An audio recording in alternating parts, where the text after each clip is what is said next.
Bonjour à tous et bienvenue dans Tout est possible, un podcast de Massi Domingo pour vivre selon la parole de Dieu au quotidien.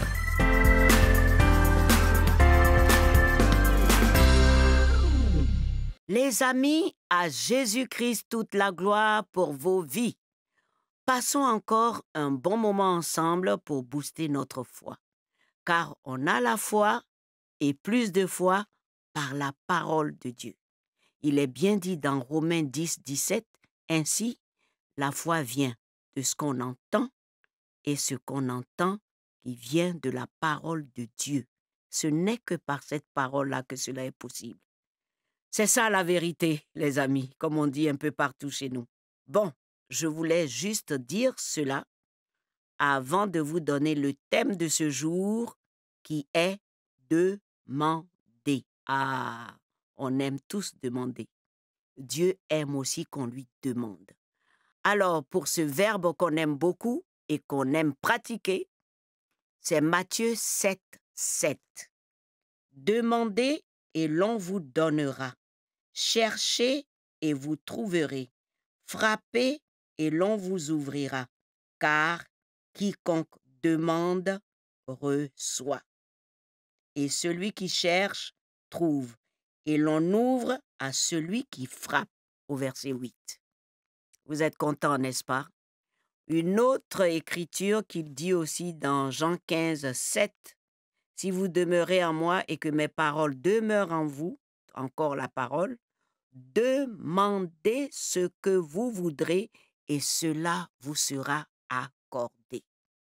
Donc, si on veut bien réfléchir, c'est demander, ne jamais hésiter pour demander, parce que en tant que père ou mère ou tante ou grand frère, qui que vous soyez, quand un petit enfant vient vers vous pour vous demander quelque chose, surtout si c'est du pain, vous lui donnez du pain. Si c'est quelque chose qui est à votre portée et qui ne va pas lui faire du mal, vous lui donnez. Et vous êtes content de donner. Moi, je crois et je pense certainement que notre Père céleste aime qu'on lui demande. Il aime qu'on lui demande et il aime donner. C'est lui le donneur et c'est nous qui recevons ce qu'il nous donne. Et nous devons recevoir avec gratitude, avec joie. Vraiment, c'est bien quand vous donnez quelque chose à quelqu'un que la personne exprime sa joie. Vous voyez un beau sourire sur le visage de cette personne et automatiquement vous entendez la personne vous dire « Oh, merci !» Et puis « Merci encore !»« Oh, j'en avais besoin !» Cela vous réjouit. C'est pourquoi Jésus a dit « Il y a plus de bonheur à donner qu'à recevoir. » N'est-ce pas? Alors, il y a quelques conditions. On va aller dans le livre de Matthieu et voir les versets 29 et 30. Matthieu 9, 27, l'histoire des aveugles. La Bible dit « Étant parti de là, Jésus fut suivi par 2 aveugles qui criaient « Aie pitié de nous, fils de David !» Lorsqu'il fut arrivé à la maison, les aveugles s'approchèrent de lui et Jésus leur dit « Croyez-vous que je puisse faire cela ?» « Oui, Seigneur, lui répondirent-ils. Alors, il leur toucha les yeux en disant « Qu'il vous soit fait selon votre foi. » Verset 30.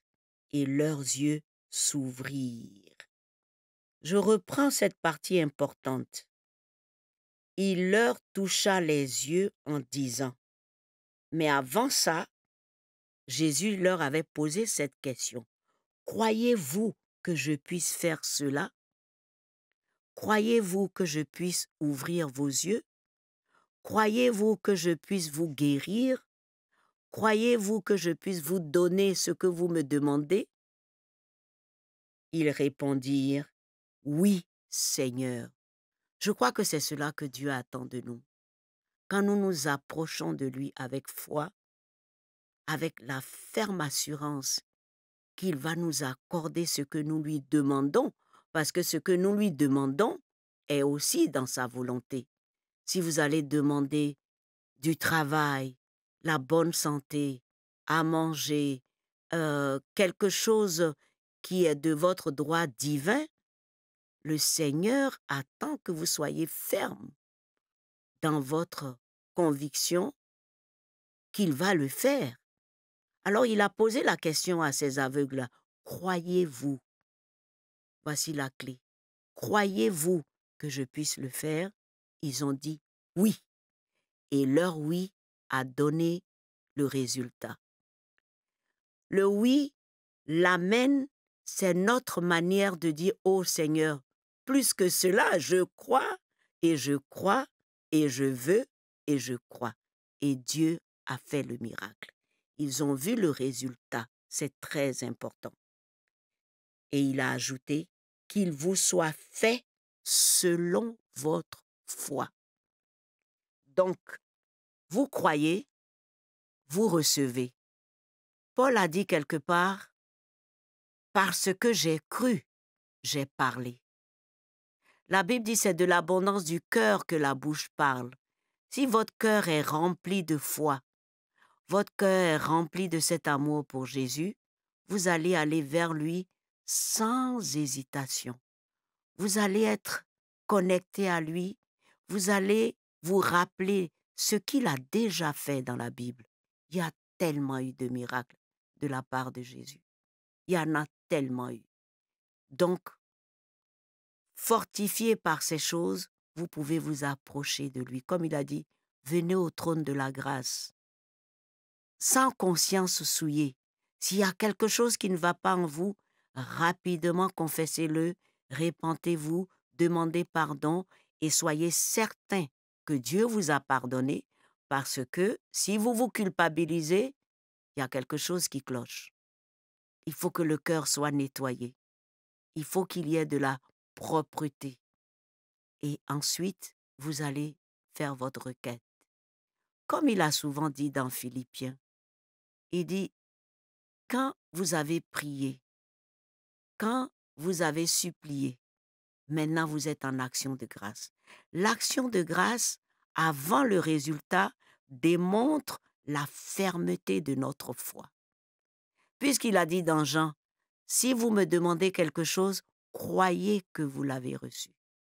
Si vous me demandez quelque chose, je vais le faire, afin que le Père soit glorifié.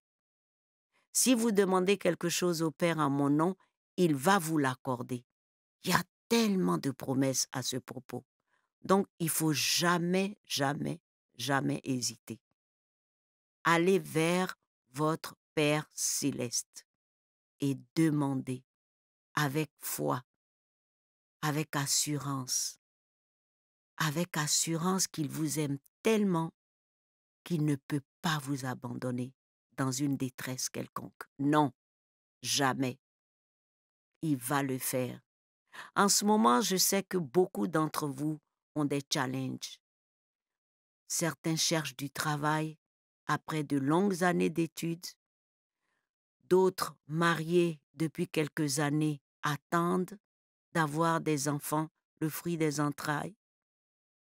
D'autres ont des problèmes avec des enfants et ils se demandent comment gérer cela.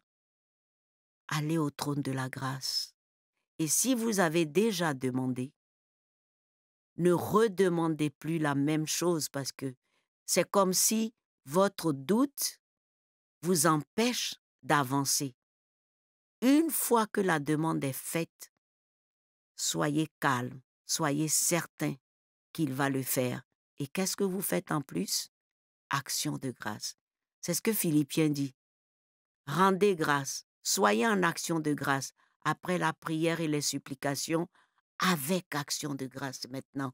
Vous continuez jusqu'à ce que vous voyez le résultat. Je voudrais prier maintenant pour tous ceux qui cherchent du travail. Seigneur, je viens devant ton trône de grâce avec tous mes frères et sœurs à travers le monde qui écoutent en ce moment. Seigneur, fraie un chemin là où il semble ne pas avoir de chemin. Il y a certainement une place, un poste, un endroit pour chacun d'eux pour pouvoir travailler. Car toi-même, tu recommandes que nous puissions travailler. Tu n'aimes pas la paresse, tu n'aimes pas le désordre, tu n'aimes pas qu'on quémande.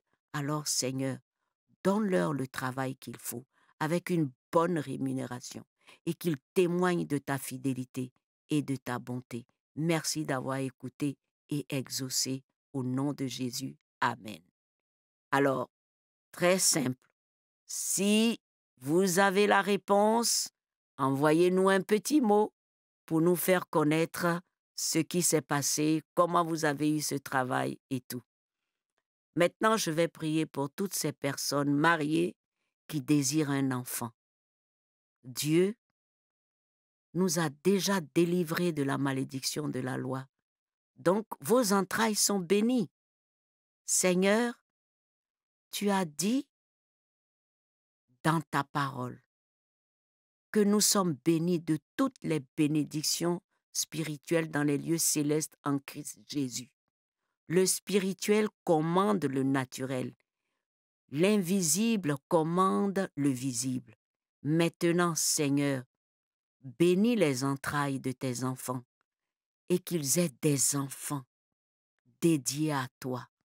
Que ces enfants-là, Seigneur, soient un témoignage à la gloire de ton nom demain. Merci d'exaucer au nom de Jésus. Amen. Maintenant, pour tous ceux qui ont des problèmes avec des adolescents qui ne savent plus quoi faire, il y a un petit secret. Les déposer dans les bras du Seigneur. Il a dit, déchargez-vous de tout fardeau sur moi. Vous savez, surtout nous les mères, championnes de l'inquiétude, nous ne savons pas déposer totalement. Nous déposons dans les bras de Jésus et après, dès qu'il y a un petit problème, nous revenons chercher l'enfant et nous faisons le travail nous-mêmes. Or, nous sommes disqualifiés pour ce travail-là. Dieu seul transforme les cœurs, change les vies. Alors, tout simplement, Seigneur, tu m'as donné cet enfant, mais il t'appartient à toi. C'est ton enfant que tu m'as confié. Avec tout ce qui se passe, Seigneur, je n'ai pas la force, je n'ai pas le pouvoir, je ne sais pas quoi faire, je ne peux compter que sur toi. Je le dépose totalement dans tes mains. Je dépose cet enfant dans tes mains et je compte sur ta grâce. Je compte sur ta grâce pour le transformer, pour que demain il puisse témoigner et être une bénédiction pour sa génération. Et vous allez continuer à faire cette prière de déposer. Ça, vous pouvez continuer à dire, Seigneur, l'inquiétude revient, je refuse de m'inquiéter, je redépose cet enfant dans tes mains. Ça, vous pouvez continuer à le faire parce que c'est ainsi que vous allez vous fortifier vous-même dans le Seigneur. Et puis, méditez les Écritures. Lisez ce qu'il a déjà fait dans la vie des uns et des autres. C'est lui qui donne la vie aux morts. Et tout ce qui est mort revient à la vie. Parce que la vie ne se trouve qu'en Jésus-Christ. Et cette vie, il voudrait qu'on l'ait en abondance. Nous puissions la vivre dans l'abondance. Que cela soit votre partage aujourd'hui. Au nom de Jésus, Amen et Alléluia. À très bientôt. Chers amis, ne manquez pas le prochain podcast Tout est possible par Massi Domingo. Et surtout, vous avez accès chaque semaine au contenu de l'émission Le Club 700. Retrouvez-nous via le site du Club 700, sur nos pages YouTube et Facebook. Soyez bénis.